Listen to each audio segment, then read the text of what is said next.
LQBuzz News, your daily dose of Chinese entertainment and celebrity buzz. Here comes a Xianxia that doesn't brood, it banters. When Destiny Brings the Demon, directed by Wang Yinglu and led by Arthur Chen, Chen Feiyu, and Wang Yinglu, premiered on August 16th on Youku, and it's also streaming on Netflix in select regions. Adapted from Fu Hua's novel offering salted fish to the master, the show keeps the big feelings of classic immortal romances while swapping solemnity for wit, workplace rhythms, and an unmistakably Gen Z point of view.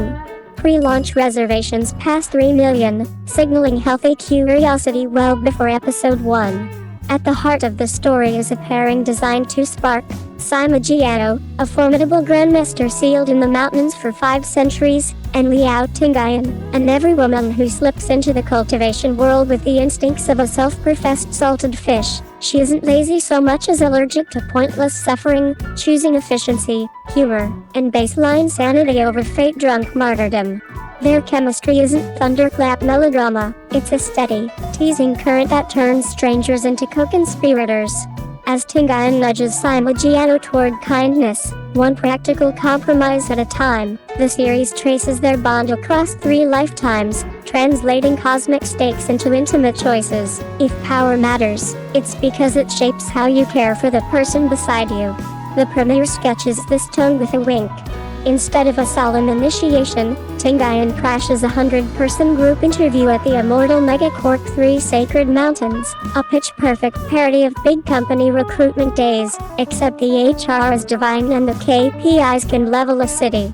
She's promptly headhunted by Xianxia himself, drafted as his designated worker, and plunged into a cubicle farm where colleagues are ancient spirits with performance reviews. The humor lands because it feels specific. Tingyan talks about bosses, co-workers, offers, takeout, vacation days, and even exes, threading modern slang through mythic settings without breaking the spell.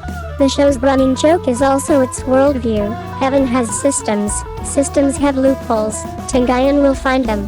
What keeps the comedy from floating away is a clear sense of emotional intensity. Producer José Hong has emphasized that Xianxia lives or dies by how deeply it makes you feel. Here, romance isn't only about destiny, it's about decisions. Xianxia's slow pivot from cold, rule-bound authority to a man willing to reroute the river for one woman works because Tingyan never begs for it, she negotiates it. She's a heroine who will fix the formation, file the expense, and still insist on a weekend. He's a walking storm who learns to schedule the thunder. On the production side, Youku's blooming theater banner puts its stamp on the first Xianxia entry that favors clean staging and readable action over maximalist clutter.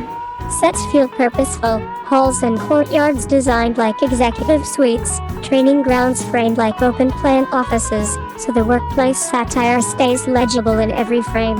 Costuming embraces sleek silhouettes and cool palettes for Xianxia, while Tingyan's looks telegraph flexibility and mischief. The VFX doesn't aim to overwhelm, it supports character beats, letting a well-timed eye flicker hit harder than a sky full of fireworks. If you're tracking the official English titles of sibling and upcoming shows mentioned alongside this launch, here are the confirmed names now in use on official channels: Legend of the Female General, Summit of Our Youth, Wild Ambition Bloom, Second Chance Romance, The Eternal Fragrance, and Love in the Clouds. The series' biggest gamble, making a Gen Z workplace comedy the delivery system for an epic love story, pays off because the characters are allowed to stay sharp.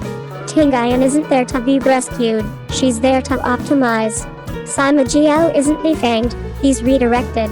Even supporting players read as people you know from your own office. The smug top performer, the quietly competent fixer, the manager whose emails threaten quick syncs that are never quick.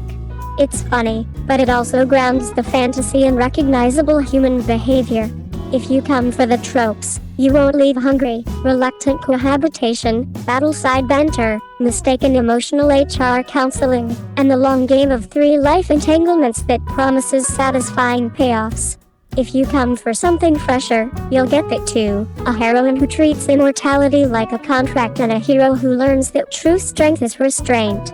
By the time the first episodes close, the thesis is clear: love isn't the opposite of ambition, it's the reason to aim that ambition well.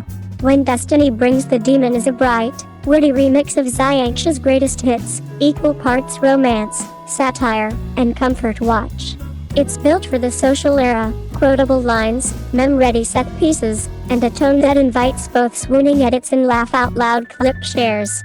If you've been waiting for a fantasy that lets you feel seen without asking you to abandon your sense of humor, clock in.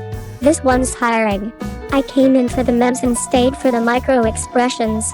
When Destiny Brings the Demon is, for me, a bright August 3, 2010, the chemistry between Arthur Chen and Wang Yinglu pops, a clean 9/10, the workplace humor consistently lands, August 5, 2010, and the world building is accessible without info dumping, 8/10. What I enjoy most is how the show reframes Xianxia romance as a sequence of choices rather than grand prophecies. Small, practical gestures carry the emotional weight of set pieces. Production is tasteful rather than flashy. VFX design July 5, 2010, which lets performance and timing do the heavy lifting. The host adds warmth without drowning scenes. 8/10. It's not perfect. The corporate satire gag repeats a touch, and mid-season momentum could tighten. Pacing July 5, 2010. Some side characters feel function first and deserve richer mini-arcs. But the central duo's banter is rare-watchable. The mass interview sequence is instantly iconic, and the emotional HR beats evolve into an unexpectedly tender love language. If you prefer wit over wallow and clean visuals over CG overload, this is comfort viewing with brains, ideal for clips, edits, and late-night rewatches. My wish list: smarter antagonists, sharper B-plots, and deeper costs attached to compassion. Even so, I'm happily clocked in. Thanks for watching El Cupis News. Don't forget to like, share, and subscribe for your daily fix of Chinese entertainment. See you in the next video.